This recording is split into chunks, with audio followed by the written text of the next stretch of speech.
This is Coffee, Country, and Cody.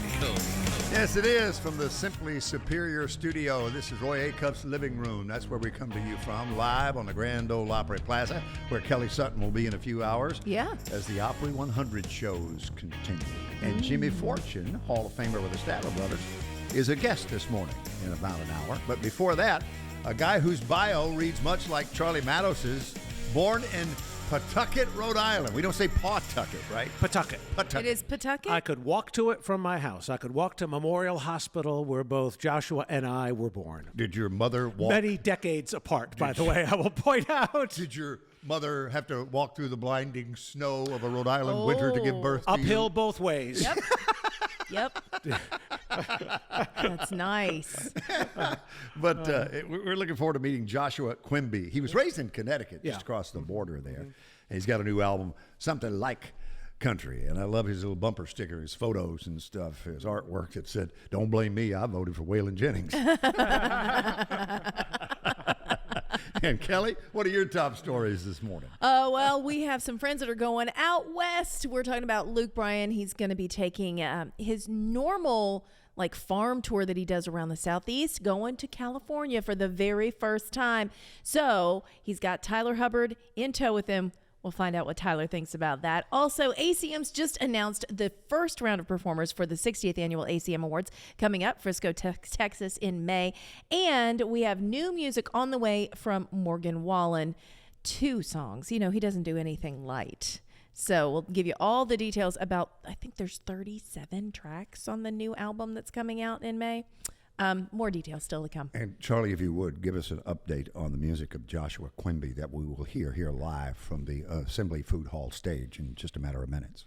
And what are you referencing exactly? Yes, the new single? The acoustic versions. Oh, love the new single. Yes, he's going to do Gears, which was a big hit from a couple of years ago for him. And then my favorite song off the new record, Speeding Tickets, Hot Coffee, Good Donuts, and Dank Weed.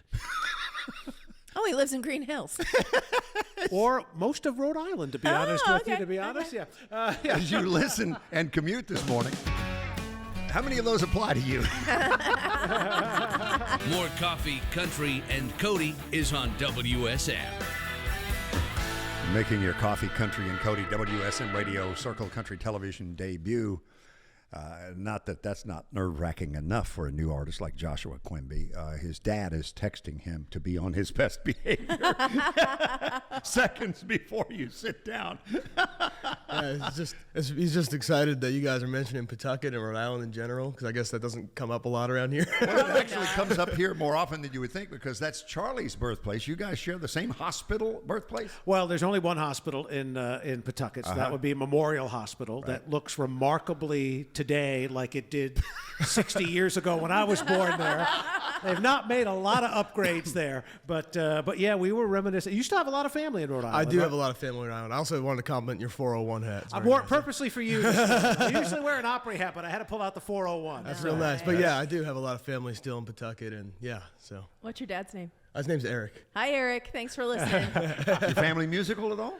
Not particularly, no. I kind of just was interested in it when I was younger, and my dad was encouraging for me to pick up guitar and help me find a teacher and stuff. And so, but no, I don't really come from a musical family. I saw pictures of you next to your Prius hybrid from Beaman Toyota here. Yes, sir. And then this array of bumper stickers that had the Waylon Jennings sticker. Don't blame me, I voted for Waylon Jennings. Where did you get that? How long has that been on your car? I think it's been on my car a couple of years now. I think I found it, just happened to find it online. I've been slowly collecting bumper stickers for my car over the past couple of years. I was touring a lot, and so just at random truck stops and around the country, I'd pick up stickers. But I'm pretty sure that one was an online score. Yeah. There's a publicity, black and white publicity photo of Johnny Cash on there. Yeah. Just anything I could find that I think, I'm driving a Prius, and I already get my good amount of crap for that in the country world. So yeah, it's on my new album cover too. So I was gonna say, you're the one laughing when we see those gas prices start to rocket. You're like, well, who's laughing now? I got a Prius. Exactly. So talk to us about country music and when it came into your life. Yeah, I mean, when I was I started playing guitar when I was 10 years old, and at that time, some of the first stuff I was learning was in the folkier, bluesier, rock and roll kind of world. And, you know, a lot of the stuff that I really liked and the stuff I was introduced to by my grandpa, my guitar teacher, was older music that I don't even know if at the time, especially being from New England, I knew was actually country music. Like, Sure. my mind, country music was what you heard on the radio and stuff. And like, so I was actually exposed to a lot of country music, although I wouldn't have really been able to say that that's what I thought it was. But things like Jerry Reed and like Chet Atkins and stuff like that, and some of those guitar pickers and stuff were really formidable for me from an early age. And then, yeah, I mean, I started to dig more into the classic stuff that I got into my later teens, and then moving to Nashville in 2019 introduced me to, you know, honky tonk and stuff and some of that good old stuff. And I think all of that, you know, including my roots in the more folk and blues lane, have all kind of come together to create what my sound is nowadays. Who are the country artists that would have been touring Rhode Island when you were a kid? Because I think those of us who grew up in the South, this region of the country anyway, it's just assumed that, you know, country music is part of our very beings. Yeah. When you stop and think about it. And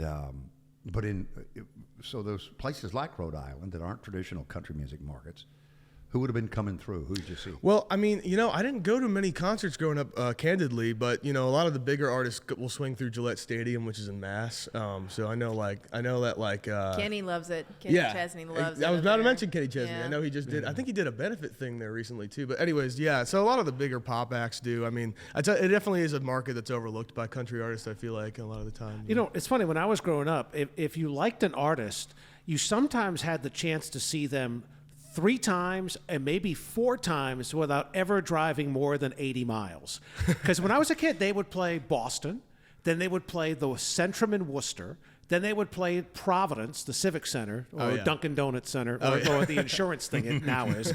And then sometimes they would also play Hartford. And you could almost see the same band 4 times if you were a fan without ever driving more than an hour. It was a beautiful mix of stuff. Yeah. Charlie, what's the great, there's a great, in your life, snow story about the Providence Civic Center. Well, this is, now your parents are probably alive for this one, but you would not have been. But it was the blizzard of 78, right? 36 inches of snow, and we didn't go to school for a week. And Providence was scheduled to play #1 North Carolina that day. Not during the storm, but a couple of days after. The roads are still closed. They paved the road from Providence Airport, Green Airport, to downtown so the North Carolina team can get to the Providence Civic Center. And they tell people, we're going to play the game and you can come, but you have to walk. You cannot park. 6,791 people walked to the Providence Civic Center. Isn't that a great story? And cool. Providence beat #1 North Carolina.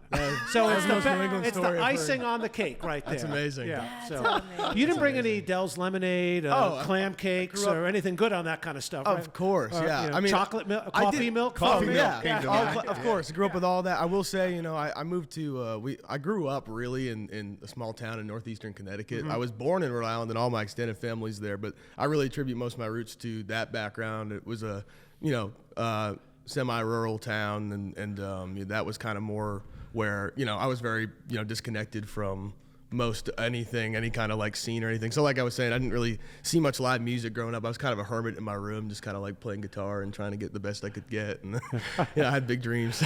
So what precipitated your move to Nashville? You said 2019? Yes, sir. It was for college. Okay. Yeah, I wanted to to study. You were a study. teenage kid when you got here. Yeah, I was 18. Yeah, I wanted to study guitar at Belmont University. That was very short-lived. I only lasted about a month in that program.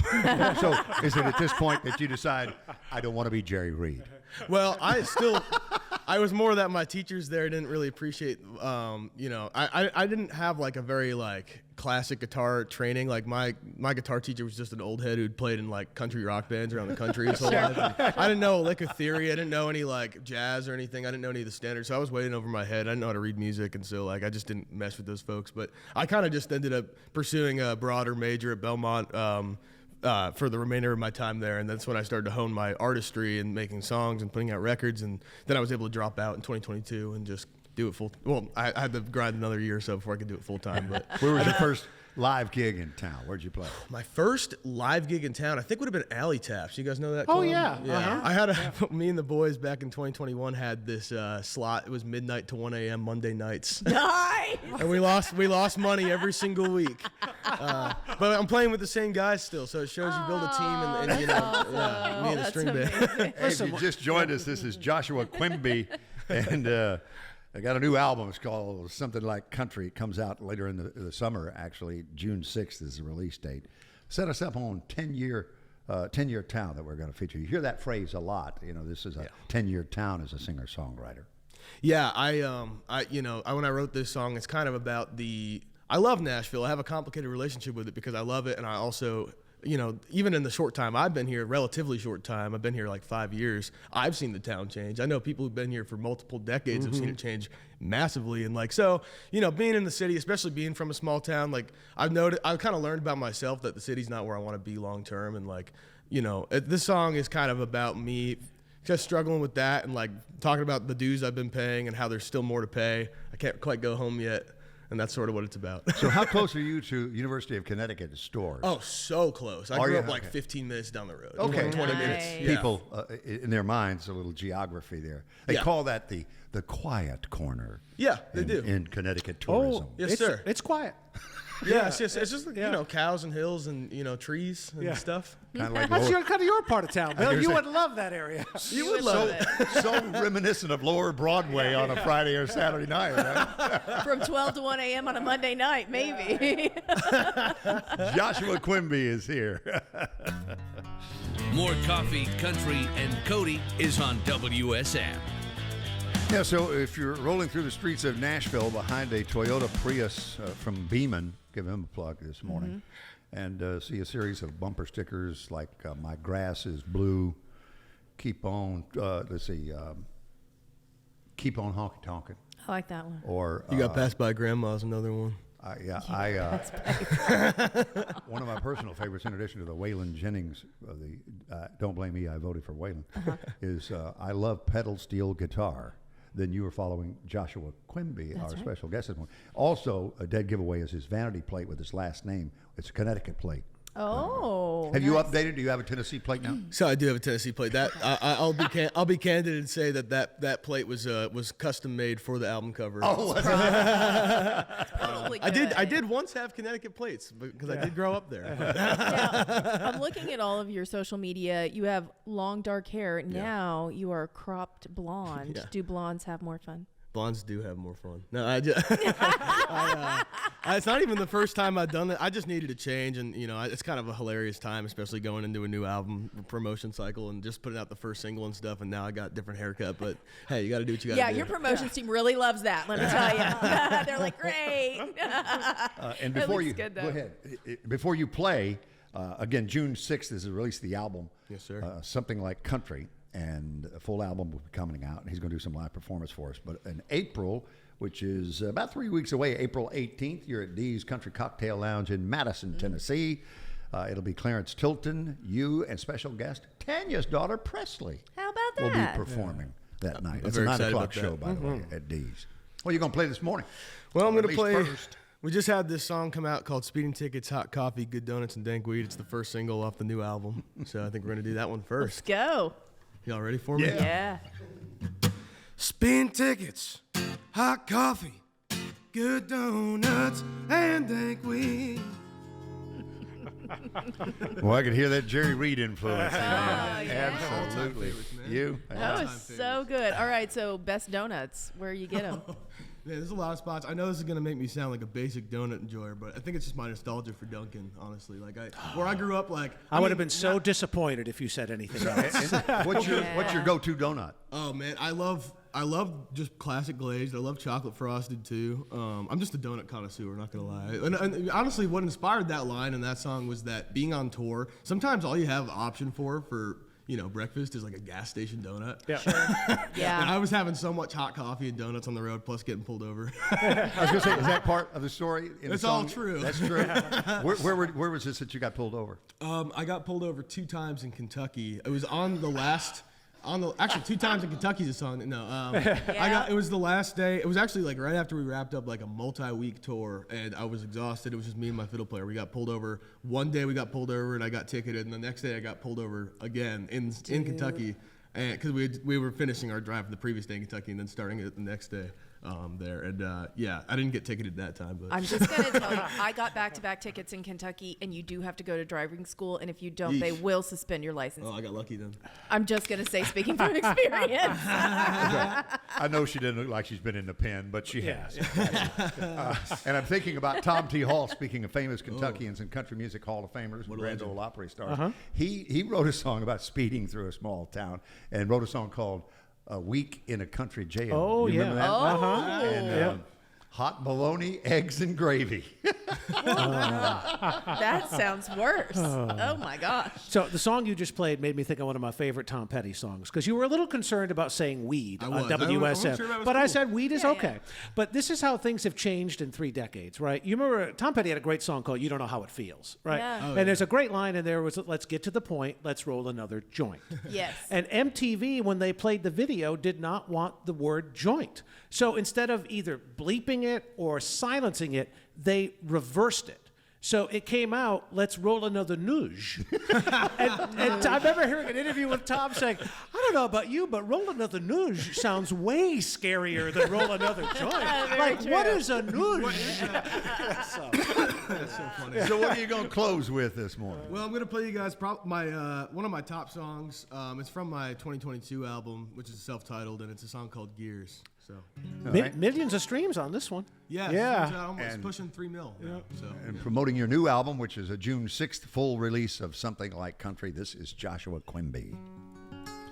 Tell you what, your speaking voice belies the singing voice for sure. That is Joshua Quimby, originally from Pawtucket, Rhode Island. That's where he was born. He and Charlie share that in common. When I was a kid, we knew Pawtucket because of the Red Sox. Yes. They had a farm team there. They do. They've moved to Worcester, Massachusetts. Instead of the Paw Sox, they're the Woo Sox, which I refuse to say. That may be the only time in my life I will ever say Woo Sox. So, I used to have a baseball from a Paw Sox game. do you really? Yeah. McCoy Stadium was one of my go-to spots when I was a kid. So I don't know if you've ever played this, but I hope someday you get to, because your style would be so great. But the Newport Folk Festival would just be so awesome and It's just above so the bucket legendary, list. right? Bucket list for- Yeah, and you'd be back home. Absolutely. Raised in Connecticut, Something Like Country, June 6th, the full album. Joshua Quimby, you just met him here with us from the Acuff House Studio, the Assembly Food Hall stage, the Grand Ole Opry Plaza. That's where we are. Thanks so much, Joshua. Thank you so much for having me. Great to meet It's you. been a pleasure. Yeah. WSM Radio, Circle Country Television. He's all over the world. He's got a Canadian run that starts Thursday night and runs through Monday in Winnipeg, Manitoba, Regina, Saskatchewan, Calgary and Edmonton and Alberta, Saskatoon, Monday the 31st. Remember that old Sonny James hit? A little bit south of Saskatoon from the Country Music Hall of Famer. And Rhode Island keeps coming up this morning, Charlie. He's playing Providence at the Amicup Mutual Pavilion on the 5th. Yep, that's on the Kane Brown tour. Oh, okay. Yep. He's also doing Nashville on April 11th on the Kane Brown tour. Yeah, that's going to be a lot of fun. And he's got that Evansville date at the Ford Center, which is a very popular venue for touring artists. That's coming up. It's all at ScottyMcCreary.com. You said Winnipeg, Manitoba. I had a fake ID that said I was from Winnipeg once upon a time. Oh. Yeah. Can you name the football team from Nope. Winnipeg? No. Blue Bombers is the all answer. I could think was, where could I get an ID from that no one would question? Right. And so I said, I want to be from Winnipeg. So why would someone need a fake ID? What was the reason?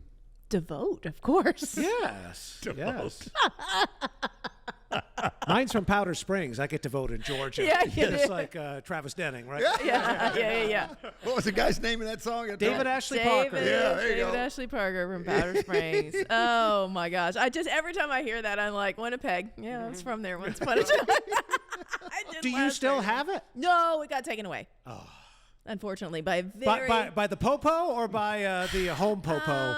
It was It was at a club in Florida, and the guy looked at me and he looked at the ID and he looked at me again. I mean, it was my picture, it was my Right. information, so it wasn't like it was someone else. And he said, "Is this real?" And I said, "Yeah." And then he pulled out a book. He had a book of every ID from every state, and included in it was Canada. And it looked absolutely legit, except for it was the wrong color. The background was supposed to be like green, and instead it was blue. And that was the only thing that got me caught. He let me in anyway. It was fine. All right. Let's talk about... She turned on that charm, and it was over for him. Like, can I get in anyway? He couldn't help himself. Put a big old X on my hand, but he let me in. Okay. Luke Bryan heading out on tour, the farm tour. Now, this has traditionally been in Illinois, Indiana, Kentucky, even down in Georgia. First time ever, he's taking it out west. He is going to California with the farm tour. And guess who's going to be along for the ride? His buddy, Tyler Hubbard. Luke's been a good buddy for a long time, and I've always heard about the farm tour and always heard stories, and mainly from songwriters. I know he loves bringing writers out, which I'm also super excited about. But yeah, it sounds like a blast. Set up a stage in the middle of a pasture and just throw a party, and that's kind of right up my alley. And I'm excited to be on those dates and excited to play some shows with Luke again. And yeah, it's gonna be a good time. He absolutely nailed it. That's what it is. It's a stage in the middle of the field, and everybody is there. But this is also going to help out some of the farmers that are trying to recoup after all of the fires that have happened in California. So if you are looking forward to it, it's happening May 15th. That's the very first start date for that. I believe a lot of them are already sold out, but you can still check it out and see if you can get tickets to go see our friends Luke Bryan and Tyler Hubbard in California. Morgan Wallen's got new songs. He told us he's got a new album coming out that's going to be happening May 16th, I believe, is when it comes out. I'm the Problem is the name of it. Lots of songs on this one. I mean, I think I read 37 tracks or something crazy. My goodness. So yeah, he's been busy. One of the songs that he's got, we've already heard I'm the Problem, but there's a new one that's called I'm a Little Crazy. When I heard antidepressants and lukewarm beers, I was like, okay, where are we going? It's such a well-written song. So again, all of that is coming from our friend Morgan Wallen in a little bit. One more thing, if you're going out, you're going to be doing some real fun festival hopping, add this one to the list. It's going to be happening in Charlotte, the Lovin' Life Festival. Opry Entertainment Group has joined with Southern Entertainment. Gwen Stefani will be one of your headliners. It's Kelly Sutton Entertainment, a break, and we are back to wrap it up on the television side. Hang on.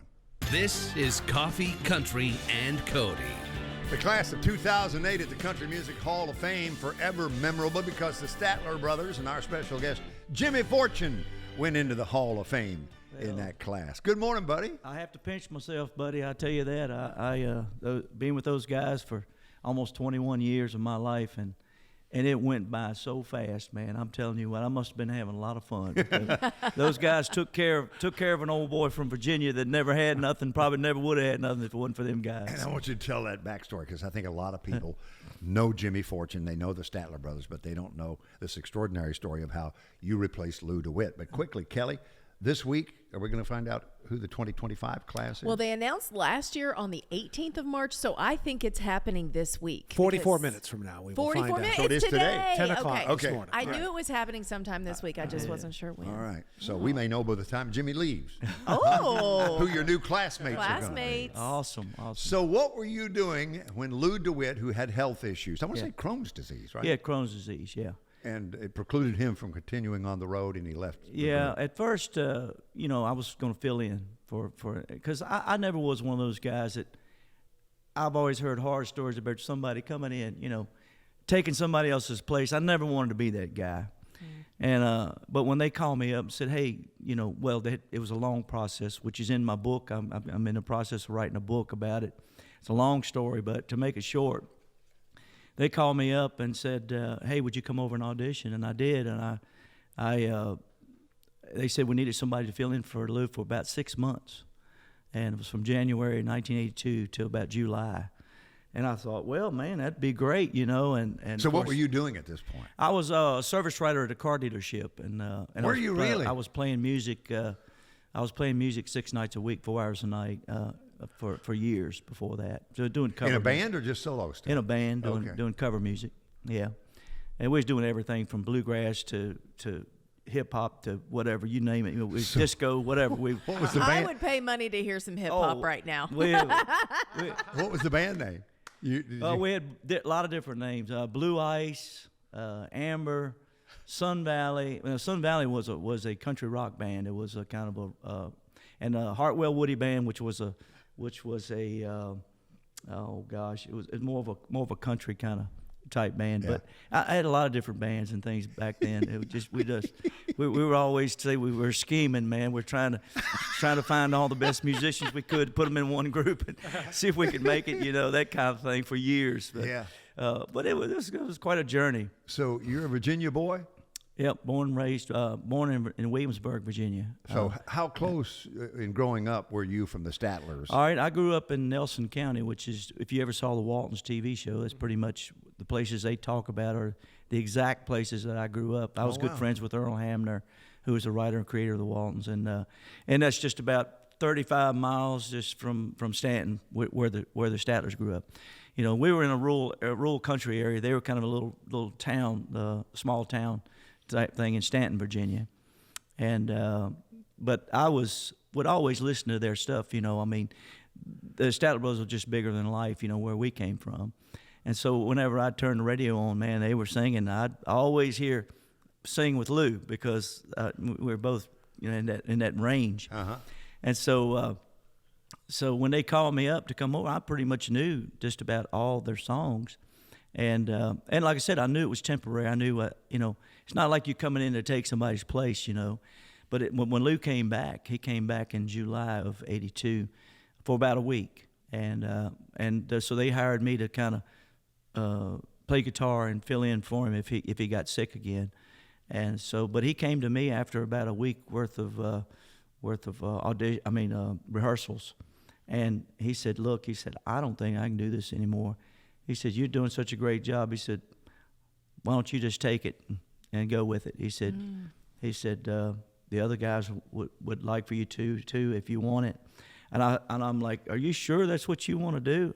He said, "Yeah, I'm sure." I said, "Well, I'd be an idiot to turn this down, And so I just figured. I told the guys, I said, "Well, if y'all want me to do this," I said, "I'll stay with you until you don't want to do it anymore." I made them that promise, and so I did. And that was 21 years? 22. Yeah, I was with them almost 21 years. It was from January 28th, 1982 to October the 26th, 2002. So how did they know you? How did they know your music, your voice? Well, they didn't really know me. Lou had heard me sing at a local ski resort. I was back around Thanksgiving 1981. I was called to come do a jam with some friends of mine at a local ski resort up home, and of all things, I had a night off, and it was like very unusual for me to have a night off. And the girl that I was dating at the time, she was like, "Surely you're not going to go play music on your night off?" And I said, "Well, yeah, I'm probably going to go." And I did, and Lou was there that night. Thank goodness. Yeah. Kelly, the key phrasing is "my girlfriend at the time." At the Yeah. time. Yeah. I am going to play, and don't call me Shirley. That's right. Yeah. So, oh, my gosh. So, yeah, and then Lou was there that night, and we sang, and he sang, and I sang some Orbison stuff, and I sang some John Denver songs and some country songs like She Thinks I Still Care, George Jones, and we just had a blast that night, and I thought, man, I met one of my heroes. I'd probably never hear from him again. And then right between Christmas and New Year's that year, that's when I got the call. And one of the guys in their band had my number, and so he called me up. So who does the business dealing? Was it Don Reed? Was it Harold Reed or Phil Bosley? All of them. All of them? Okay. All of them, yeah. Because they had me fly down to Nashville, and because they did audition like 26 other people here in Nashville, I think it was. And then they called me up and said, "Hey, would you fly to Nashville?" And just wanted to give me the same chance they gave everybody else to record it and see what it sounded like. Mm-hmm. And so I came down, flew down here the day after Air Florida. Remember all that happening in D.C.? Yeah. Mm-hmm. And everybody's so nervous and everything. And about flying to my first flight too, and they flew me to Pittsburgh. It was a blizzard. It was pushing snow off the wings of the airplane, spraying it with all that stuff. This guy sitting next to me, he said, and I'm sitting there tapping my foot and kind of humming, and he said, what in the world? He said, how in the world are you so happy when they're just out here pushing snow off this plane? I said, you ever hear the Statler Brothers? He said, well, yeah, it's like my favorite group. I said, I'm going to Nashville to audition for the Statler Brothers. And, man, he stood up and he said, this guy's going to Nashville to audition for the Statler Brothers. And everybody starts cheering. Yeah, let's go. Let's get this thing off the ground. You already famous and you weren't even in the band. I wasn't even in the band yet. That's awesome. And so anyway, I flew down here and we auditioned. It was quite an experience. And I went to Young and Sound. We pulled up they got me at the airport, pulled up in this limo, pulled me up to the door and said, well, you walk through that door right there and there'll be a microphone. And then the band's out there. And they said, you just walk in and they'll just tell you what song to sing. And you just start singing. That's some pressure. Wow. And I said, okay.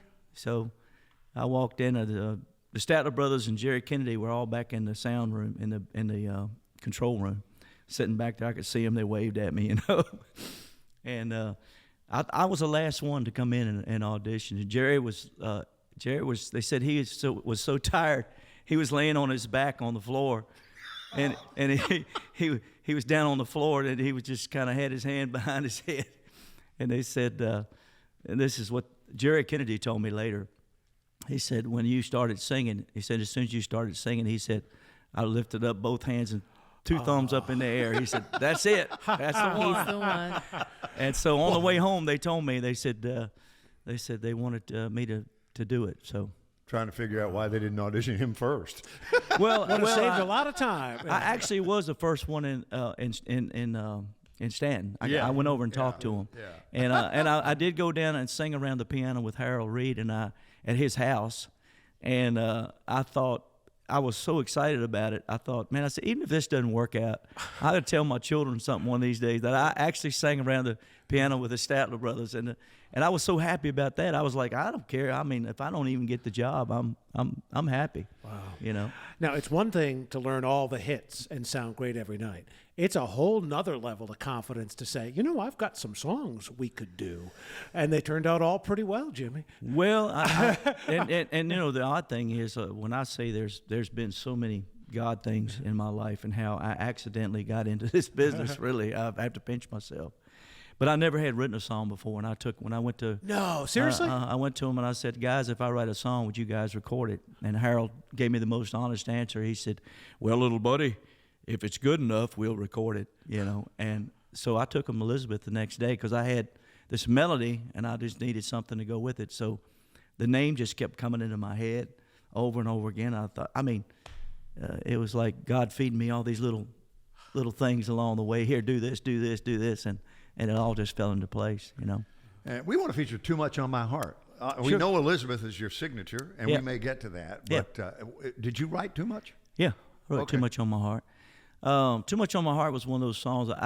We'd been on the road quite a bit with the Stattlers. I was away from home, and I had my firstborn son, which passed away back in October this last year.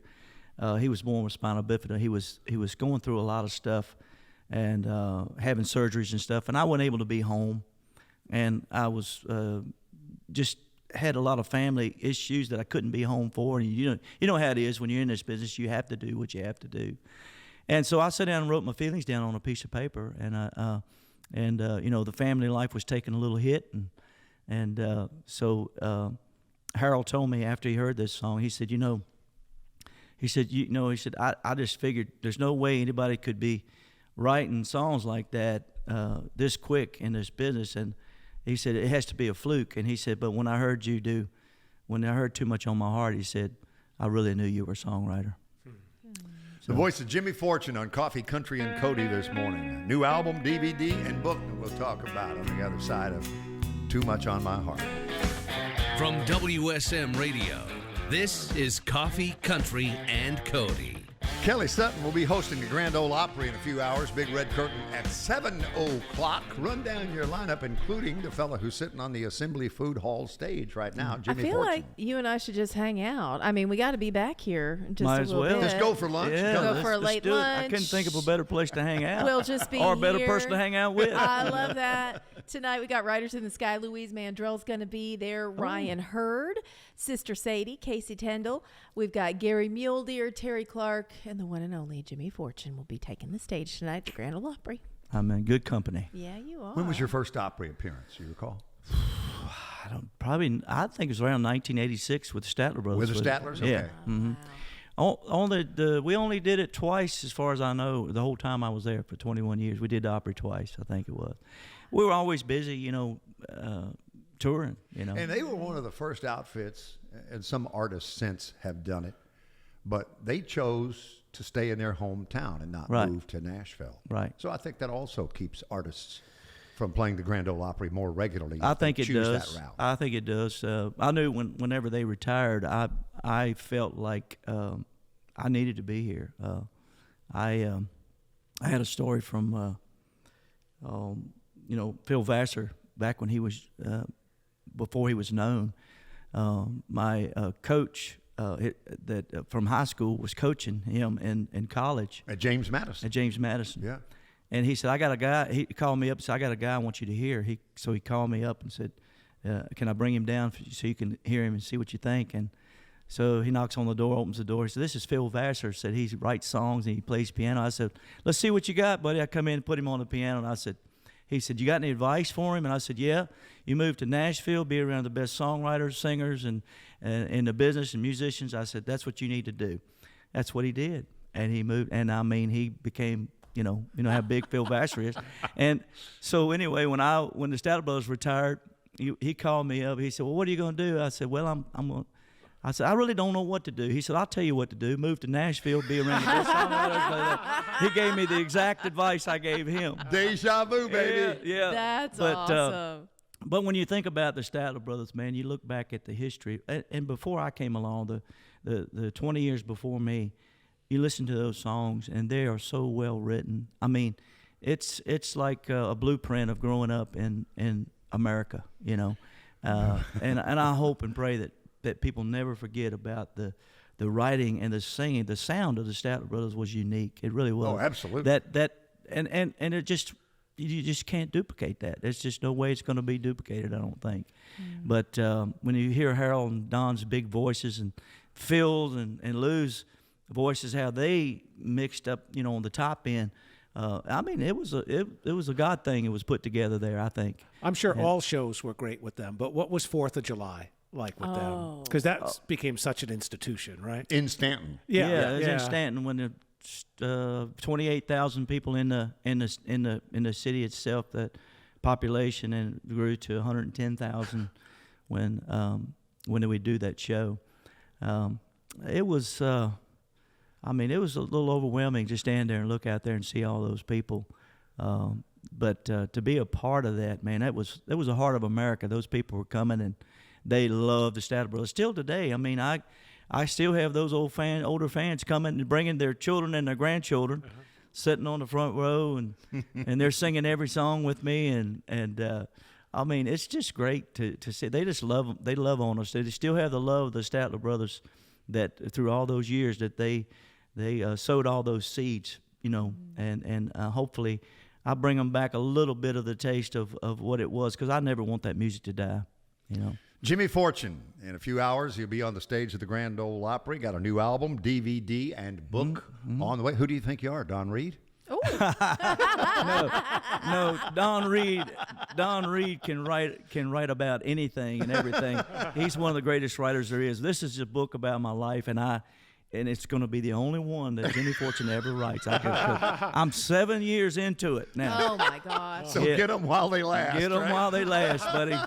It's called The Story of an American Dreamer. So and where do we get more information on all this, and when will it be out? Hopefully we want to get it out by June, and more information you get on my website, jimmyfortune.com. Okay. Also, Gaither Music, they'll tell you all the information about that too. So, so I'm teaming up with Gaither on all this stuff as well. But man, it's been quite a journey. But it goes all the way back to 1921. It's not just about me. I found out when writing your book about yourself, you find out it's not really about you, but about how many other people that got you where you are today, and that's what it's about. We're glad you're with us today, Jimmy. I'm glad I'm with you all, too. Yeah. Believe me. Hall of Famer on his way to the Grand Ole Opry with Kelly here in a little bit.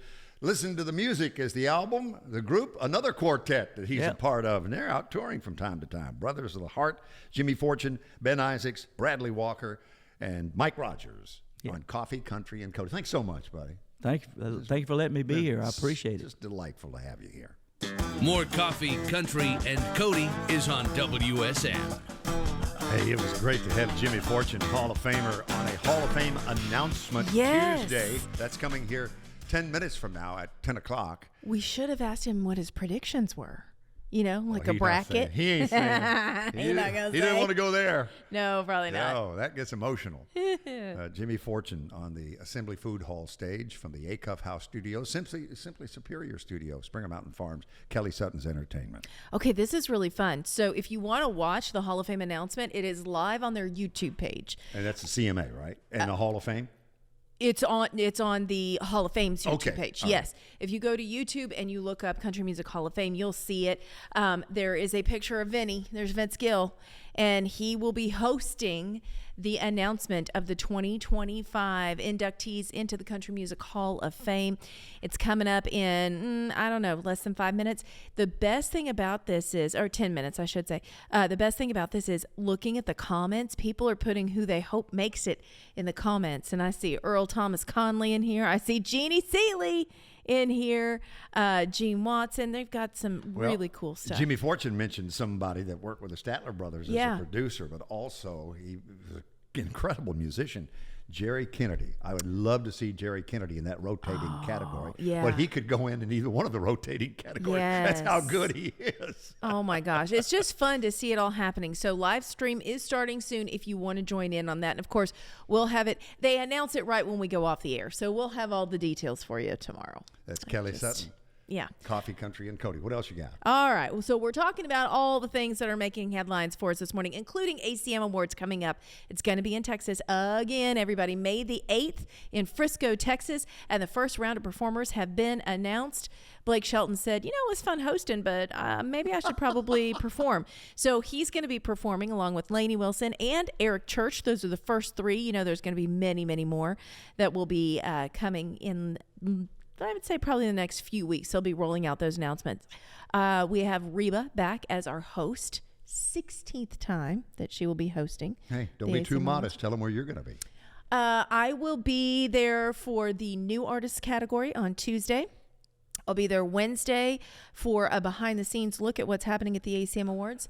ACM night, I'll be on the red carpet somewhere, not doing the official show for Amazon Prime Video, because that's not happening this year. They've taken that and they've added 30 minutes to the show.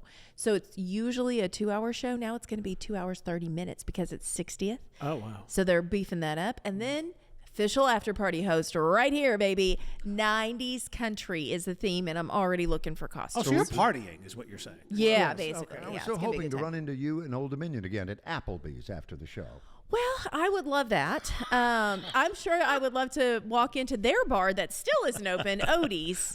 Oh, you got to bring that up. I got to bring that I up. think she knocked the scab We're off that. still I think waiting she for did. that to happen. But they've announced now they're doing a contest, and they're going to fly some people to the grand opening of Odie's. And so the contest is happening. I'm like, that has to mean that the bar's opening soon, right? Yeah. If you're giving away a trip to be here for it, it's got to be Well, in opening the a near bar future. soon in Nashville, and you can ask Garth and so many others, Oh, Dirks. remember Soon how is long- a relative term. Remember how long Garth's place took? Holy cow. I mean, we did the grand opening of Garth's place, and the upstairs wasn't finished. He was like, the first 2 floors are done. Don't go any further than the second floor. You don't need to see what's up here When you yet. start seeing scaffolding, stop. That's when you stop. They hand you a hard hat when you get to the 3rd floor. Megan Maroney has a new album that's on the way, and this is really, I thought this was so cute. So her last one, Am I Okay, has a lot of songs on there that are not necessarily sad, but they're kind of sad themed, I would say. Am I okay? She said, hey, I'm in the process of writing this new one. I'm shocking myself. I can't believe it. It's happier than I thought it was going to be. So she's got new music on the way, and it will have more of a happy feel to the new stuff that's on the way. One more quick story for you. If you're making plans early May, Charlotte, that's where you're going to be, because we've got a new one. It's called Love and Life, the Love and Life Festival. Gwen Stefani, one of your headliners. Benson Boone, Weezer, Pitbull, Dave Matthews Band.